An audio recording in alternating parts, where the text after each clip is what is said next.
और सबसे बड़ी बात, एक बात कहें बंधु, हम भी अपने लाल जी को लेकर सब जगह जाते हैं, हर जगह। ठाकुर जी यहां से वृंदावन थोड़ी जा रहे हैं। कल उत्सव विराम होगा, ठाकुर जी सीधे निकलेंगे गुना मध्य प्रदेश, वहां कथा है 20 तारीख से। लाल जी गुना जाएंगे, वृंदावन नहीं जाएंगे। तो गुना के बाद में फिर 4 दिन का अवकाश है, तब वृंदावन आएंगे। आप लोग कहेंगे महाराज जी आप भी अपने ठाकुर जी को लिए घूमते हो, हम लोग लिए घूमे तो क्या दिक्कत? पर हमारे ठाकुर जी बड़े व्यवस्थित चलते हैं। एक ट्रक सामान तो ठाकुर जी का व्यवस्थाओं का ही चलता है। क्यों? मन में ये भाव है कि भाई वो ठाकुर जी हैं, उनको कहीं भी बिठाना नहीं है, कहीं भी सुलाना नहीं है, कहीं भी रख नहीं देना है, कुछ भी उनके सामने खाना नहीं है, कुछ भी उनको परोसना नहीं। रसोईया भी संगी चलते हैं ठाकुर जी के, वो ठाकुर जी का प्रसादी में देख वे में नेक्स्ट सो हमारो लाला, पूरी व्यवस्था चलती है उनके साथ में। हमारी माता जी तो इतनी परेशान कभी कभी हो जाती हैं, हमारे घर की एक फ्लोर में बिल्कुल जगह ही नहीं बची, सारे सामान ठाकुर जी के। अभी आप देखते हो राजभोग आरती, खंड पाठ चौकी यहाँ की, और हर साल में नए सामग्री और बनवा देता हूं, तो बेचारियों कहती कहां भरे हो भैया, पूरा घर तो तेने लाल जी तो ही भर दियो। सामग्री इतनी ठाकुर जी की रहती है साथ में। तो हमारे ठाकुर जी बड़े व्यवस्थित चलते हैं, उनकी बड़ी व्यवस्थाएं चलती हैं साथ में, और हम ये भी ठाकुर जी कृपा की व्यवस्था कर पा रहे हैं। तो उन लोगों से प्रार्थना जो डलिया में ठाकुर जी को लेकर चलते हैं, सब जगह जाते हैं। एक मेरी बात सुनना, ठाकुर जी प्रत्यक्ष चलें ये आवश्यक नहीं। हमारे पूज्य श्री जगन्नाथपुरी वाले महाराज जी पधारे, आपके ठाकुर जी भी पधारे, पूरी सेवा आई है और पूरी व्यवस्थित सेवा आई है। ठाकुर जी की जैसे भोग सामग्री आदि बननी चाहिए उसी प्रकार, जहां महाराज जी का निवास है वहां उसी प्रकार सेवा ठाकुर जी की चल रही है।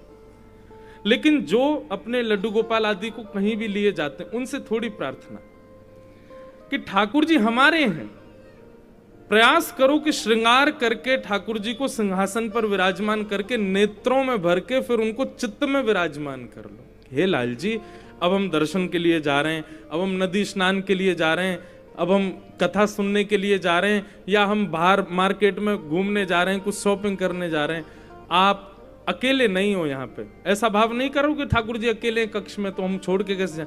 ठाकुर जी आप चित्त में विराजमान हो जाओ, और ये भाव रखो कि अब ठाकुर जी मेरे चित्त में ही हैं, वो मेरे संगी जा रहे हैं, आप ऐसे जाओ। ठाकुर जी को सब जगह लेके नहीं जाना है। बाइक पे घूम रहे हैं, ठाकुर जी संग में गोद में है, कहीं जा रहे हैं, उसमें थोड़ा भाव रखना चाहिए। ऐसा नहीं है कि कोई पाप लगेगा आपको, ठाकुर जी नाराज हो जाएंगे, नहीं, पर भाव से आप ठाकुर जी को स्वीकार नहीं करते हो, उससे भी ठाकुर जी की सत्ता पर एक प्रकार से प्रश्न चिन्ह लगा रहे हो आप, कि नहीं ठाकुर जी आप यहीं हो, आप हृदय में नहीं हो, ऐसी बात आ जाती है। श्री माधव दास जी जगन्नाथपुरी भगवान के बड़े अनन्य भक्त, एक बार उनके मन में भाव आया कि मैं वृंदावन जाऊंगा दर्शन करने के लिए, और वो श्री महाप्रभु जगन्नाथ जी के सामने जाकर के आज्ञा लेने लगे, महाप्रभु जी मैं वृंदावन जा रहा हूं दर्शन करने। तो श्री महाप्रभु जी रोने लगे, नेत्रों में आंसू आ गए जगन्नाथ जी के। माधव तुम मत जाओ, तुम्हारे बिना हमारा मन नहीं लगता पुरी में। माधवदास जी बोले अब मैं, भगवान मेरे भी तो मन करता है कि मैं वृंदावन जाऊं, तीर्थों में जाऊं, दर्शन करूं। जगन्नाथ जी बोले तो भाई एक काम करो, तुम हमको भी ले चलो साथ में, हम भी चल रहे हैं तुम्हारे संग, वृंदावन रहेंगे। ठाकुर जी तैयार हो गए मंदिर छोड़ के जाने के लिए, बोले बलभद्र सुभद्रा संभाल लेंगे, 6-7 महीने में हम भी तुम्हारे संग लौट आएंगे, हम तो तुम्हारे संग ही चलेंगे। माधवदास जी बोले भगवान पूरा विश्व मेरे पीछे पड़ जाएगा, आप ऐसे नहीं करो, और आपको तो इतनी भूख लगती है, पूरे दिन आपको दाल भात खवाना पड़ता है, नए नए भोग बना बना करके आपको पवाने पड़ते हैं। अब मार्ग इतना दुर्गम, बीच में भोग की व्यवस्था नहीं हो पाएगी, आप भूखे, आप हम तो संत महात्मा 3-3 दिन भूखे रह लेते हैं, आप कैसे रहोगे? जगन्नाथ जी बोले नहीं लेके जाओगे हमको अपने साथ? बोले भगवान अब आप बस इसको निवेदन मान लीजिए, आप तो पुरी में ही विराजो, मैं जाता हूं, 5-6 महीने में आऊंगा दर्शन करके। माधवदास जी चले गए। एक रात व्यतीत हुई, जंगल, विहंगम जंगल पार कर रहे थे माधवदास जी, और ऐसी तीक्ष्ण भूख लगी उनको कि बस ये होने लगी स्थिति, पत्ते खा जाऊं कि पेड़ तोड़ के खा जाऊं, कुछ खा लूं मैं। इतनी व्याकुलता भूख की, माधवदास जी को विश्वास नहीं हो रहा कि मुझे इतनी भूख कभी नहीं लगती, मैं 3-3 दिन तक भूख जीत लेता हूं। इतनी जोर की भूख लगी माधवदास जी को। माधवदास जी दौड़े, बोले कुछ मिल जाए भैया। पत्ते वत्ते मिल जाते, उन्हीं को उठा के खा जाते, कसैले होने के कारण फिर छोड़ना पड़ता। क्या करें, कहां जाऊं, इतनी भूख लगी। तभी एक गांव दिखा, दौड़ करके गए, एक दरवाजा खटखटाया, एक बूढ़ी माता ने गेट खोला। तो माधवदास जी बोले, मैया मैं तेरे हाथ जोड़ूं, पैर पूजूं, मुझे बहुत भूख लगी है, मेरे प्राण निकलने को हो रहे हैं, मेरी स्थिति ऐसी हो गई कि मैं कुछ भी खाने को तैयार हो गया हूं। ऐसी स्थिति में हे मैया आप कृपा करो, मुझे आपके घर में जो भी सामग्री हो वो मुझे पवा दो, मुझे बहुत जोर से भूख लगी है।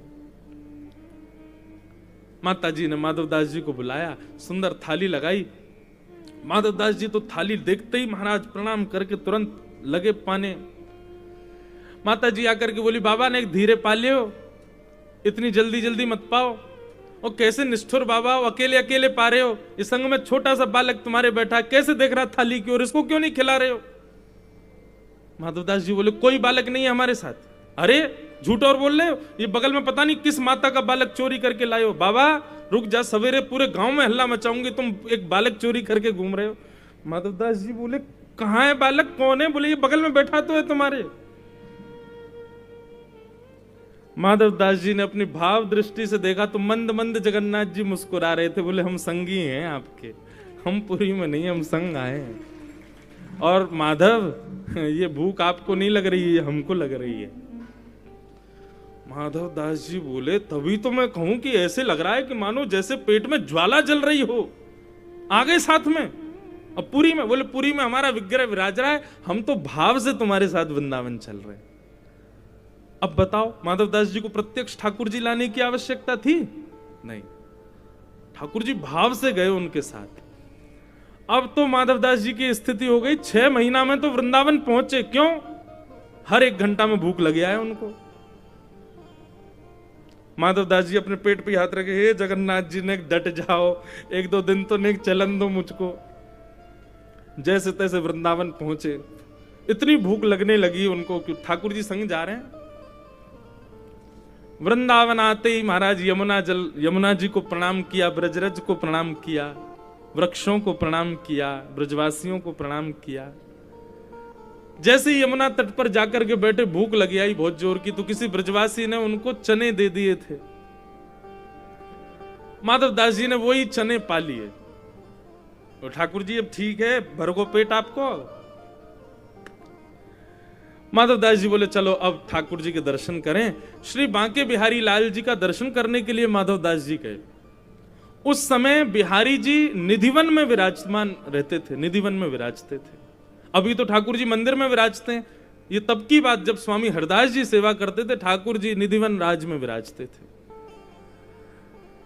माधवदास जी दर्शन के लिए गए, कपाट लगे थे कुंज के। इतने में ही भीतर से स्वामी हरदास जी निकल करके आए, दर्शनार्थी बैठे थे। ए भाई, तुम लोगों में से माधवदास कौन है? माधवदास जी बोले, मैं हूं भगवान। तुम जगन्नाथपुरी से आए हो? बोले, हाँ, पर आपको मेरा नाम कैसे पता? मैं पुरी से आया हूं, आपको कैसे पता? बोले, इधर आओ जल्दी। माधवदास जी गए, स्वामी हरदास जी ने हाथ पकड़ा। बोले, ठाकुर जी को रूखे चने खवा दिए तुमने? हमने 56 भोग बनाए, ठाकुर जी कह रहे मन ना कर रहो। माधवदास ने रूखे रूखे चना खवा दिए, मेरो पेट भर गो है। अब वहां माधवदास जी कह रहे, मैंने तो जगन्नाथ जी को पवाया, पेट बाकी बिहारी का भर गया।